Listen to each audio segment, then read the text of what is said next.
നടത്തണമേ. അതായത് ദൈവഹിതം ആഗ്രഹിക്കുന്ന ഓരോ വ്യക്തിയും അവൻ്റെ സ്വന്തം ശക്തിയിൽ, പ്രാപ്തിയിൽ, അവൻ്റെ മാനുഷിക പരിജ്ഞാനത്തിൽ ഒന്നും ആശ്രയിക്കാതെ പൂർണ്ണമായും ദൈവത്തിൽ ആശ്രയിക്കും. അങ്ങനെയാണെങ്കിൽ പിന്നെ നമുക്ക് ലെവലേശം ഭയമില്ല. കർത്താവ് പറഞ്ഞു, ഞാനാണ് വഴി. അതുകൊണ്ട് ഈ അന്ധകാരം നിറഞ്ഞ ലോകത്തിൽ വഴിയിടറാതെ നേരായ വഴിയിലൂടെ നമുക്ക് പോകണമെങ്കിൽ ഈ നല്ല ഇടയൻ്റെ പിന്നാലെ പോയാൽ മതി. യഹോവ എൻ്റെ ഇടയനാണ്, എനിക്കൊന്നിനും കുറവുണ്ടാവുകയില്ല. 2 കാളകൾ, അതിൽ ഒരു കാളയ്ക്ക് നിലമുഴുത് പരിചയമില്ല, ഒരു കാളയ്ക്ക് നിലമുഴുത് നന്നായിട്ട് പരിചയമുണ്ട്. അപ്പോൾ ഈ പരിചയമില്ലാത്ത കാളയെ നേരത്തെ നിലമുഴുത് പരിചയിച്ച കാളയോട് ഇണച്ചു നിർത്തി കഴുത്തിലൊരു നുകം വയ്ക്കും. ഇപ്പോൾ ഈ പരിചയമുള്ള കാളയുടെ കൂടെ ഈ പരിചയമില്ലാത്ത കാള നടക്കുന്നത് കൊണ്ട് ഈ പുതിയ കാളയ്ക്കും എങ്ങനെയാണ് നിലം ഉഴുതു മറിക്കേണ്ടത് അതിനെക്കുറിച്ചുള്ള പരിജ്ഞാനം കിട്ടി. ഇതാണ് കർത്താവ് പറഞ്ഞത്, ഞാൻ സൗമ്യതയും ശാന്തതയും ഉള്ളവനാണ്, ഞാൻ സൗമ്യതയും വിനയ ഹൃദയമുള്ളവനാണ്.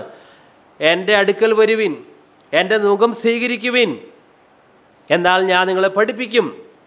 അതായത് ഈ ലോകത്തിൽ കർത്താവായ യേശു ക്രിസ്തു വന്നു, നാം എങ്ങനെ ജീവിക്കണം, നമുക്ക് മുമ്പേ അവിടുന്ന് ഒരു ജീവിതം ജീവിച്ച് കാണിച്ചു തന്നു. നമുക്ക് എങ്ങനെ ജീവിക്കണം എന്നുള്ള പരിചയം കിട്ടിയിട്ടില്ല. എന്നാൽ നേരത്തെ മനുഷ്യരൂപത്തിൽ വന്ന് വിജയകരമായി ജീവിതം കാണിച്ചു തന്ന ആ കർത്താവായ യേശു ക്രിസ്തുവിനോട് നാം ചേർന്ന് നിന്നാൽ കർത്താവ് ഒരു നുകം നമ്മുടെ കഴുത്തിൽ വെച്ച് കെട്ടിത്തരും. എന്തിനാണ്? പരിചയമില്ലാത്ത നമ്മെ പഠിപ്പിക്കാൻ വേണ്ടിയാണ് അത് ചെയ്യുന്നത്. അങ്ങനെയാണെങ്കിൽ നമുക്കൊരിക്കൽ പോലും ദൈവഹിതത്തിൽ നിന്ന് വഴിതെറ്റിപ്പോകുന്ന പ്രശ്നമേയില്ല. കാരണം പരിചയമുള്ള ക്രിസ്തുവിൻ്റെ കൂടെയാണ് പരിചയമില്ലാത്ത നാം നടക്കുന്നത്. നാം ഇപ്പോൾ ക്രിസ്തുവിൻ്റെ നുകത്തിൻ കീഴിലാണോ യാത്ര ചെയ്യുന്നത് എങ്കിൽ തീർച്ചയായിട്ടും ദൈവഹിത പ്രകാരമാണ് നമ്മൾ യാത്ര ചെയ്യുന്നത്. ഓക്കെ, ഇപ്പോൾ ഹാനോക്ക് ദൈവത്തോടു കൂടെ നടന്നു. എത്ര വർഷം നടന്നു? 300 വർഷം നടന്നു.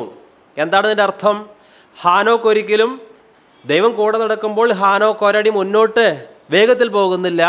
ദൈവം കൂടെ നടക്കുമ്പോൾ ഹാനോക്ക് മടിച്ച് 2 അടി പിന്നോട്ട് വയ്ക്കുന്നില്ല. ദൈവം നടക്കുന്നതിൻ്റെ ഒപ്പം തന്നെ നടക്കുകയാണ്. അതുകൊണ്ട് 300 വർഷത്തോളം ദൈവഹിതപ്രകാരം ഹാനോക്കിന് ജീവിക്കാൻ സാധിച്ചു. നമ്മുടെ ക്രിസ്തീയ ജീവിതത്തിൽ യേശു നടന്നതിൻ്റെ ഒപ്പം നടക്കുകയാണെങ്കിൽ തീർച്ചയായിട്ടും ദൈവഹിതപ്രകാരം മുന്നോട്ടുമില്ല, കർത്താവിനേക്കാളും അതിവേഗത്തിൽ പായുന്നില്ല, പിന്നിലേക്കും പോകുന്നില്ല. എല്ലാവർക്കും ദൈവത്തിൻ്റെ ഹിതം തിരിച്ചറിയാൻ സാധിക്കുന്നില്ല. കാരണം ദൈവത്തിൻ്റെ ഹിതം ഒരു വിശ്വാസിക്ക് തിരിച്ചറിയണമെങ്കിൽ ചില വ്യവസ്ഥകൾ പാലിക്കണം. 1, ഈ ലോകത്തിന് അനുരൂപരാകരുത്. 2, മനസ്സ് പുതുക്കി രൂപാന്തരപ്പെടണം. ഈ 2 ക്വാളിറ്റി ഇല്ലാത്ത വിശ്വാസികൾക്ക് അവരെ സംബന്ധിച്ചിട്ടുള്ള ദൈവത്തിൻ്റെ ഹിതം തിരിച്ചറിയാൻ സാധിക്കുന്നില്ല. ഇനി ആ ദൈവത്തിൻ്റെ ഹിതം തിരിച്ചറിയാനുള്ള ഒത്തിരി വഴികളുണ്ട്. അതിനെക്കുറിച്ചാണ് നമ്മൾ ചിന്തിക്കുന്നത്. ദൈവത്തിൻ്റെ ഹിതം ഒരു വിശ്വാസി തിരിച്ചറിയുക അതൊരു ഒഴിച്ചുകൂടാനാവാത്ത ആവശ്യമാണ്. കാരണം ദൈവത്തിൻ്റെ ഹിതം ചെയ്യാത്തവർക്ക് സ്വർഗരാജ്യത്തിൽ പ്രവേശനമില്ല. നാം കേട്ട് കഴിഞ്ഞു, കർത്താവേ കർത്താവേ എന്ന് എന്നെ വിളിക്കുന്ന ഏവനുമല്ല, എൻ്റെ പിതാവിൻ്റെ ഇഷ്ടം നിറവേറ്റുന്നവനാണ് സ്വർഗരാജ്യത്തിൽ പ്രവേശിക്കുക. അതുകൊണ്ട് ഓരോ വിശ്വാസിയും അവരെ സംബന്ധിച്ചിട്ടുള്ള ദൈവത്തിൻ്റെ ഹിതം തിരിച്ചറിയണം. ദൈവം ഒരിക്കൽ ദൈവത്തിൻ്റെ ഹിതം നമുക്ക് വെളിപ്പെടുത്തി തന്നു. വീണ്ടും നമുക്ക് അതിനെ അതിലംഘിച്ച് മുന്നോട്ട് പോകാൻ സാധിക്കുമോ? പൂർണ്ണമായ അനുസരണം ഉണ്ടെങ്കിൽ മാത്രമേ അന്ത്യത്തോളം നമുക്ക് ദൈവഹിതത്തിൽ നിൽക്കാൻ സാധിക്കുകയുള്ളൂ. ശൗലിനെ ദൈവമാണ് അഭിഷേകം ചെയ്തത്, പഴയ നിയമത്തിലെ ശൗലിനെ. പക്ഷെ അനുസരണക്കേട് കാണിച്ചപ്പോൾ ദൈവം അവനെ രാജസ്ഥാനത്തിൽ നിന്ന് നീക്കി, അല്ലെങ്കിൽ അഭിഷേകം അവന് നഷ്ടപ്പെട്ടു. ദൈവഹിതപ്രകാരമാണ് അവൻ രാജാവായതെങ്കിലും അവൻ ദൈവത്തിൻ്റെ വഴി വിട്ടു പോയപ്പോൾ അവനിൽ നിന്ന് അഭിഷേകം ദൈവം എടുത്തു മാറ്റി. അഭിഷേകം ഇവന് നഷ്ടപ്പെട്ടെങ്കിലും വീണ്ടും അവന് കുറച്ചു കാലം കൂടി രാജാവാകാൻ സാധിച്ചു. എന്താ പ്രയോജനം? അവനെ സംബന്ധിച്ചുള്ള പ്രാഥമികമായ ദൈവഹിതം അവൻ തള്ളിക്കളഞ്ഞിട്ട് രാജാവായിട്ട് എന്താ പ്രയോജനം? ഒരു വിശ്വാസിയെ സംബന്ധിച്ചുള്ള ദൈവഹിതം അവൻ തള്ളിക്കളഞ്ഞ് അധികാര സ്ഥാനങ്ങളിൽ ഇരുന്നിട്ട് വല്ല പ്രയോജനവും ഉണ്ടോ? ദാവീദിന് ശേഷം വന്ന രാജാവ് ശലോമോൻ, തുടക്കത്തിൽ അവൻ ദൈവഹിതപ്രകാരമാണ് മുന്നേറിയത്. ദൈവം തൻ്റെ ഹിതം അവന് വെളിപ്പെടുത്തി കൊടുക്കുകയും ചെയ്തു. പക്ഷെ പിന്നീട് അവൻ്റെ ഹൃദയം സ്ത്രീകൾ വശീകരിച്ചു കളഞ്ഞു. ഈ ശലോമോനും ദൈവഹിതത്തിൽ നിന്ന് വഴിമാറിപ്പോയി. ഇനിയും ഇസ്രായേൽ മക്കളുടെ കാര്യം നമുക്കറിയാം. ഈ ഫറവോൻ്റെ അടിമത്തത്തിൽ നിന്ന് ഈ ഇസ്രായേൽ മക്കളെ ദൈവം വിടുവിക്കുന്നുണ്ട്. എന്തിനു വേണ്ടി? കനാനിൽ കൊണ്ടുപോകുവാൻ. ഇസ്രായേൽ മക്കളെ സംബന്ധിച്ചുള്ള ദൈവത്തിൻ്റെ ഹിതം അവർ കനാനിൽ പാർക്കുക എന്നുള്ളതായിരുന്നു. അതവർക്ക് ദൈവം വെളിപ്പെടുത്തി കൊടുത്തു. ദൈവത്തിൻ്റെ ഹിതം അവർക്ക് വെളിപ്പെടുത്തി കിട്ടാഞ്ഞിട്ടല്ല, പക്ഷേ അവർ ദൈവത്തോട് അനുസരണക്കേട് കാണിച്ചതുകൊണ്ട്, അവർ പിറുപിറുപ്പുകാരും മത്സരികളുമായതുകൊണ്ട് ദൈവഹിതം അവരുടെ ജീവിതത്തിൽ നിറവേറിയില്ല. മറിച്ച് അവരുടെ ശവങ്ങൾ എവിടെ വീണു? മരുഭൂമിയിൽ വീണു. നമ്മെ സംബന്ധിച്ചുള്ള ദൈവത്തിൻ്റെ ഹിതം ദൈവം വെളിപ്പെടുത്തി തരണം. അത് ഏറ്റവും വലിയ കാര്യം. ദൈവത്തിൻ്റെ ഹിതം നമുക്ക് വെളിപ്പെടുത്തി തന്നാൽ ആ ഹിതത്തിന് കീഴ്വഴങ്ങി 1 ദിവസമല്ല 2 ദിവസമല്ല മരണപര്യന്തം ജീവിക്കണം. ഒരു കാര്യം പറയട്ടെ, ദൈവഹിതം ചെയ്യുവാനായിട്ട് മാനുഷികമായ ശക്തി നമുക്കില്ല. ദൈവത്തിൻ്റെ ഹിതം നിങ്ങൾ ചെയ്യണം എന്ന് പറഞ്ഞ അതേ കർത്താവ് തന്നെ ദൈവഹിതം ചെയ്യുവാനായിട്ടുള്ള ശക്തി നമുക്ക് തരും. ഇന്ന സ്ഥലത്ത് പോയി ഇന്ന വേല ചെയ്യണം, ഇതാണ് ദൈവത്തിന് നമ്മെക്കുറിച്ചുള്ള പ്രാഥമികമായ ഹിതം എന്ന് ഉദ്ദേശിക്കുക. നമ്മൾ അവിടെ പോയില്ല, നമ്മൾ നമ്മുടെ വഴി തിരഞ്ഞെടുത്തു, നമ്മൾ ആ ജോലി ചെയ്തു. ഉദാഹരണം പറയാം, ഒരുവനെ സംബന്ധിച്ച് സുവിശേഷ വേല ചെയ്യണം എന്നുള്ളതായിരുന്നു ദൈവത്തിൻ്റെ പ്രാഥമികമായ ഹിതം. പക്ഷേ ഇവന് അതിന് മനസ്സുണ്ടായിരുന്നില്ല. ഇവൻ അവൻ്റെ സ്വന്തം വഴിക്ക് പോയി, അവൻ ഒരു ബിസിനസ് ഏതെങ്കിലും ഒരു ജോലി ചെയ്തു. കുറച്ചു കാലം കഴിഞ്ഞപ്പോഴാണ് അവന് മനസ്സിലായത്, ഞാൻ ചെയ്ത് തെറ്റായിരുന്നു, എന്നെ സംബന്ധിച്ചിട്ടുള്ള പ്രാഥമികമായ ദൈവഹിതം ഇതല്ല. അപ്പോൾ അവൻ മാനസാന്തരപ്പെടുകയാണ്. കർത്താവേ, ഞാനിനി ദൈവം എന്നെ ഏത് വേലയ്ക്കായിട്ടാണോ ആദ്യമേ നിയമിച്ചിട്ടുള്ളത് അത് തന്നെ ഞാൻ ചെയ്യും. അവൻ തീരുമാനിക്കുകയാണ്. പക്ഷേ വർഷങ്ങൾ പലതും കഴിഞ്ഞുപോയി. ഈ വിശ്വാസിയെ ദൈവം എടുത്തുപയോഗിക്കുമോ? ഒരു വിശ്വാസി ദൈവഹിതത്തിൽ നിന്ന് വ്യതിചലിച്ച് പോയാലും അവൻ ജീവിതത്തിൻ്റെ ഒരു പ്രത്യേക ഘട്ടത്തിൽ മാനസാന്തരപ്പെട്ട് മടങ്ങി വരുവാനായിട്ട് തീരുമാനിക്കുകയാണെങ്കിൽ അവനെ ദൈവം സ്വീകരിക്കും. പക്ഷേ നഷ്ടപ്പെട്ട സമയങ്ങളൊന്നും തിരിച്ചു കിട്ടില്ല. മാത്രമല്ല, അവനെ സംബന്ധിച്ചുള്ള ദൈവത്തിൻ്റെ പ്രാഥമിക ഹിതം ഒരിക്കലും ഇനി നിറവേറില്ല. പിന്നെയോ ദൈവത്തിൻ്റെ സെക്കൻഡ് ബെസ്റ്റ് മാത്രമാണ് ഇനി അവൻ്റെ ജീവിതത്തിൽ നിറവേറുക. അവനെ തള്ളിക്കളയില്ല. പക്ഷേ അവൻ ദൈവത്തിൻ്റെ 1-ാം തരം നിഷേധിച്ചു, അതുകൊണ്ട് അവന് 2-ാം തരം കൊണ്ട് തൃപ്തിപ്പെടേണ്ടതായിട്ട് വരും. ഒരു വിശ്വാസിയെ ദൈവം ഇന്ന സ്ഥലത്ത് പോയി ഇന്ന വേല ചെയ്യണം എന്നുള്ള ഉദ്ദേശമായിരുന്നു ദൈവത്തിൻ്റെ മനസ്സിലുണ്ടായിരുന്നത്. പക്ഷേ ആ വിശ്വാസി എന്ത് ചെയ്തു? തനിക്കിഷ്ടമുള്ള ദേശത്തേക്ക് പോയി തനിക്കിഷ്ടമുള്ള ജോലി ചെയ്തു. എന്നിട്ട് പ്രാർത്ഥിക്കുകയാണ്, ദൈവമേ, ഈ സ്ഥലത്ത് അങ്ങ് എന്നെ പരമാവധി പ്രയോജനപ്പെടുത്തണമേ. അവൻ്റെ പ്രാർത്ഥന ദൈവം കേൾക്കുമോ? അവൻ്റെ പ്രാർത്ഥന ദൈവം കേട്ടു എന്ന് വരും. പക്ഷേ പരിപൂർണമായി ദൈവത്തിന് വേണ്ടി പ്രയോജനപ്പെടാൻ അവന് സാധിക്കുകയില്ല. കാരണം അവനെ സംബന്ധിച്ച് ദൈവം ഒരു സ്ഥലം ഉദ്ദേശിച്ചിട്ടുണ്ടായിരുന്നു, ദൈവം ഒരു ജോലി ഉദ്ദേശിച്ചിട്ടുണ്ടായിരുന്നു. ദൈവം ഉദ്ദേശിച്ച സ്ഥലത്ത് ആ ജോലി അവൻ ചെയ്തിരുന്നുവെങ്കിൽ തീർച്ചയായും 100% ദൈവനാമത്തിന് മഹത്വം വരുത്തുന്ന ഒരു ജീവിതം ജീവിക്കാൻ അവന് സാധിക്കുമായിരുന്നു. ഇപ്പോൾ ഇവൻ അവന് സൗകര്യമായ ജോലി, അവന് സൗകര്യമായ ദേശം സ്വീകരിച്ചിട്ട് പ്രാർത്ഥിക്കുകയാണ്, ദൈവമേ എന്നെ എടുത്ത് ഉപയോഗിക്കണമേ. ഇന്ന് പലരുടെ അവസ്ഥ അതാണ്. അവർക്ക് സൗകര്യമായ ചില കാര്യങ്ങളൊക്കെ തിരഞ്ഞെടുത്തിട്ട് എന്നെ ദൈവമേ എടുത്ത് ഉപയോഗിക്കണമേ. ഉപയോഗിച്ചു എന്ന് വരും. പക്ഷേ ഏതളവിൽ ഉപയോഗിക്കും? ഒരു പരിമിതമായ അളവിൽ. മാത്രമല്ല, വീണ്ടും ദൈവം നമ്മളെ ഉപയോഗിക്കണമെങ്കിൽ ദൈവഹിതമല്ലാത്ത വഴിയിലൂടെ പോയിട്ട് നാം എന്തെങ്കിലും അനുഭവിക്കുന്നുവെങ്കിൽ അത് നഷ്ടപ്പെടുത്താൻ, വിട്ടുകൊടുക്കാൻ നമ്മൾ തയ്യാറാകണം. ദൈവഹിതമല്ലാത്ത വഴിയിൽ പോയി എന്തെങ്കിലും സമ്പാദിച്ചിട്ട് ആ സമ്പാദ്യം നാം അനുഭവിക്കവേ ദൈവമേ ഇനിയും എന്നെ ഉപയോഗിക്കണമേ എന്ന് പറഞ്ഞാൽ കാര്യം നടക്കുമോ? സ്വർഗത്തിൽ പോയാൽ പലർക്കും വലിയ ഖേദം ഉണ്ടാകും. വാസ്തവത്തിൽ സ്വർഗം ഖേദങ്ങളില്ലാത്തൊരു സ്ഥലമാണ്. പക്ഷെ പലർക്കും ഒരുപക്ഷെ ഖേദിക്കേണ്ടി വരും. കാരണം അവർ സ്വർഗത്തിലെത്തിയാൽ ഒരു കാര്യം മനസ്സിലാക്കും, കർത്താവേ, ഭൂമിയിൽ ഞാൻ അങ്ങയുടെ പ്രാഥമിക ഹിതം നിറവേറ്റിയിട്ടില്ല, അങ്ങയുടെ സെക്കൻഡ് ബെസ്റ്റാണ് ഞാൻ നിറവേറ്റിയിട്ടുള്ളത്.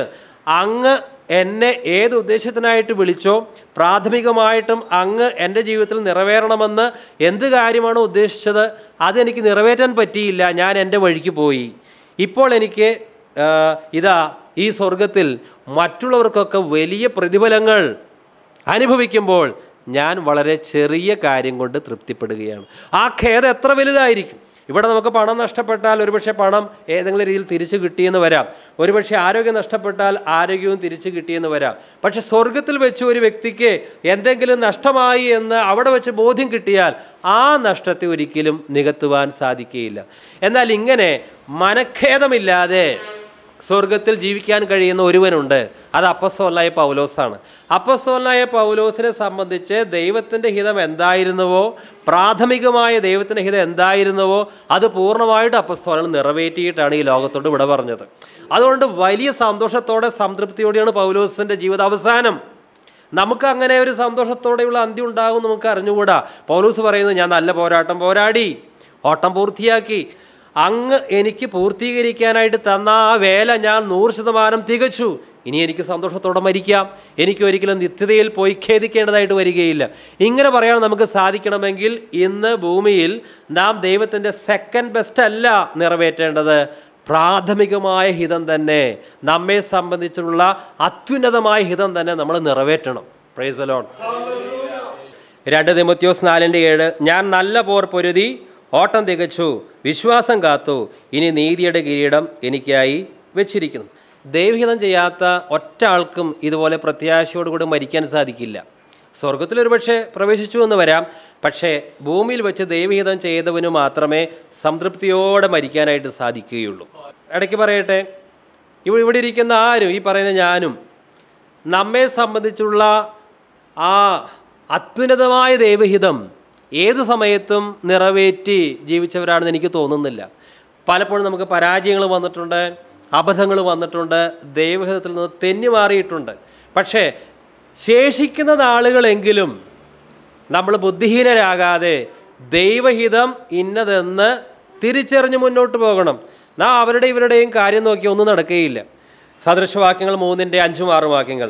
പൂർണ്ണ ഹൃദയത്തോടെ യഹോവയിൽ ആശ്രയിക്കുക, സ്വന്തം വിവേകത്തിൽ ഊന്നരുത്, നിന്റെ എല്ലാ വഴികളിലും അവനെ നനച്ചു കൊള്ളുക, അവൻ നിന്റെ പാതകളെ നേരെയാക്കും. യെരമ്യാ 29:11-13 വരെയുള്ള വാക്യങ്ങൾ.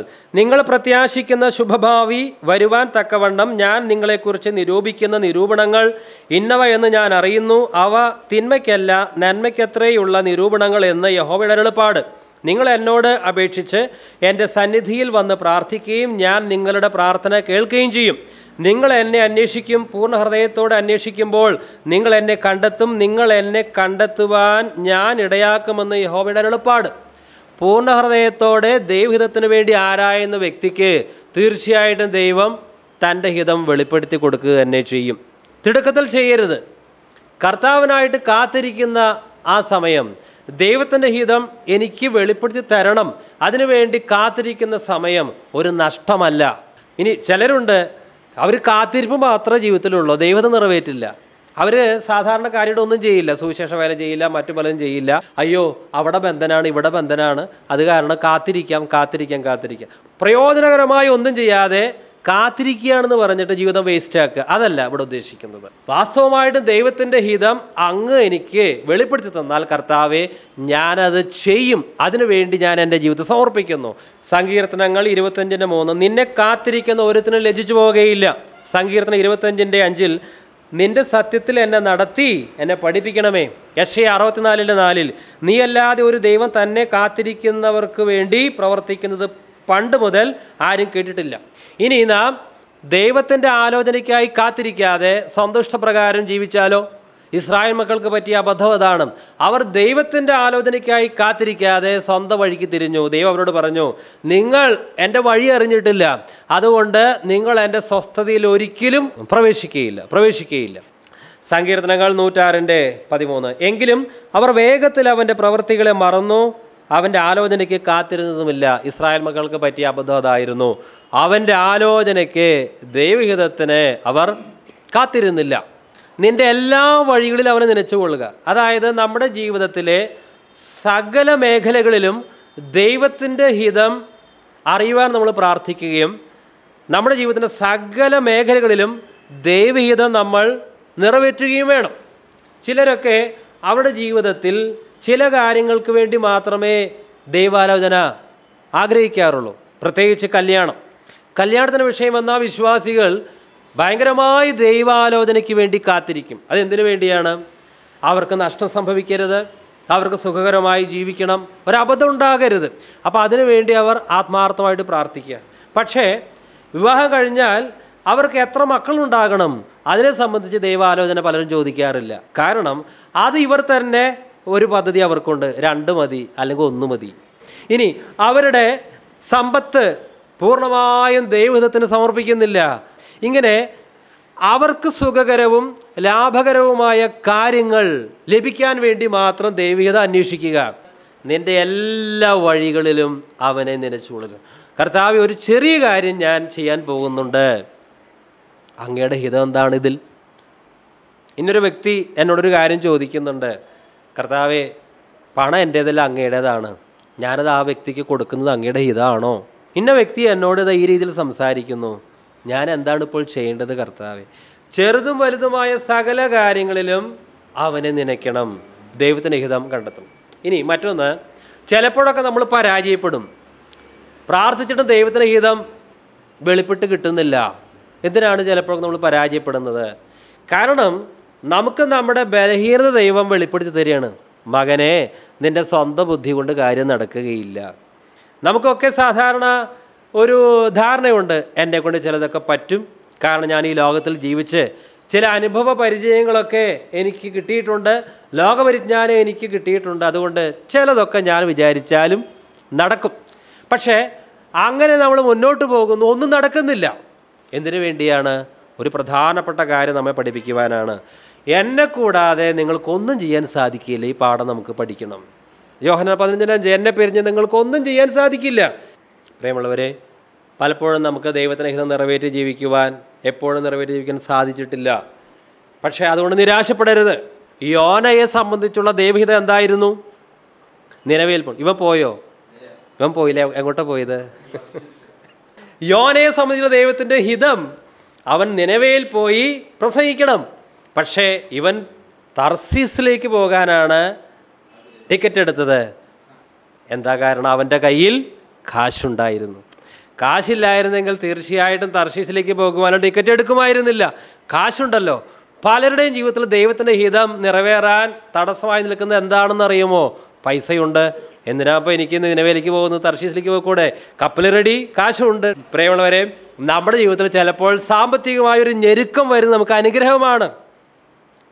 പൂർണ്ണമായി ദൈവത്തിൽ ആശ്രയിക്കും. പണമുള്ളവർക്ക് പലർക്കും ബാങ്കിൽ കാശുണ്ട്, പെട്ടിയിൽ കാശുണ്ട്, പിന്നെ എന്തിനാ ഒരു ദൈവഹിതം? ചിലപ്പോഴെല്ലാം സാമ്പത്തികമായ ഞെരുക്കവും നമ്മുടെ ജീവിതത്തിൽ വരുന്നത് വളരെ അനുഗ്രഹത്തിനായിട്ടാണ്. കാരണം ദൈവഹിതത്തിൽ നിന്ന് നമ്മൾ വഴിതെറ്റിപ്പോവുകയില്ല. ഇവൻ ടിക്കറ്റ് എടുത്ത് കപ്പലിൽ കയറി, കപ്പലിൽ പ്രശ്നം, ഇതാ തിമിംഗലം അവനെ വിഴുങ്ങുന്നു. ഇത് ഓർക്കണം. നമ്മൾ വിചാരിക്കും ഈ ദൈവഹിതത്തിൻ്റെ മാർഗത്തിലൂടെ പോകുന്നത് ബുദ്ധിമുട്ടാണ്. സ്വന്തം ഹിതപ്രകാരം പോയാൽ ഒന്ന് സുഖിക്കാം, ഒന്ന് രസിക്കാം. ഈ ദൈവഹിതപ്രകാരം പോയാൽ ബുദ്ധിമുട്ടാണ് നമ്മൾ ചിന്തിക്കും. തികച്ചും പോഷത്വമാണത്. യോന വിചാരിച്ചത് തർസീസിലേക്ക് പോകുന്നതാണ് നല്ലത്. പക്ഷേ യോന അങ്ങനെ ദൈവഹിതത്തിൽ നിന്ന് വിട്ടുമാറി തൻ്റെ വഴിക്ക് പോയപ്പോൾ യോനയ്ക്ക് വല്ല സുഖമുണ്ടായോ? അവന് ഈ വലിയ മത്സ്യത്തിൻ്റെ വയറ്റിൽ കിടന്ന് അയ്യം വിളിക്കേണ്ടതായിട്ട് വന്നു. നമ്മുടെ ജീവിതത്തിൽ അങ്ങനെ അയ്യം വിളിക്കേണ്ട സാഹചര്യങ്ങൾ ഉണ്ടോ? ഇപ്പോൾ ആരെങ്കിലും ഈ മത്സ്യത്തിൻ്റെ വയറ്റിൽ കിടന്ന് അയ്യം വിളിക്കുന്ന ഒരവസ്ഥയിലാണോ കടന്നു പോകുന്നത്? തീർച്ചയായിട്ടും നിരാശപ്പെടരുത്. ദൈവം നമ്മളെ ഛർദ്ദിച്ചിടും. എന്തിനു വേണ്ടി? നിനവേലേക്ക് പോകാൻ വേണ്ടി. വീണ്ടും തർശീസിലേക്ക് പോകാനല്ല, നിനവേലേക്ക് പോകണം. അഥവാ നമ്മുടെ അറിവില്ലായ്മ കൊണ്ടോ അബദ്ധം കൊണ്ടോ ദൈവം തിരിച്ചറിയാൻ നമുക്ക് പരാജയങ്ങൾ സംഭവിച്ചത് കൊണ്ടോ നിരാശപ്പെടരുത്. യോനയെ അതേ കാര്യത്തിന് വേണ്ടി തന്നെ ദൈവം നിയോഗിക്കുകയാണ്. നമ്മെയും ആ കാര്യത്തിന് വേണ്ടി നിയോഗിക്കും. ദൈവനാമത്തിന് മഹത്വം ഉണ്ടാകട്ടെ. ആകയാൽ സഹോദരന്മാരെ, ദൈവത്തിൻ്റെ മനസ്സിലെയും ഓർമ്മിപ്പിച്ച് ഞാൻ നിങ്ങളെ പ്രബോധിപ്പിക്കുന്നത്, നിങ്ങൾ ബുദ്ധിയുള്ള ആരാധനയായി നിങ്ങളുടെ ശരീരം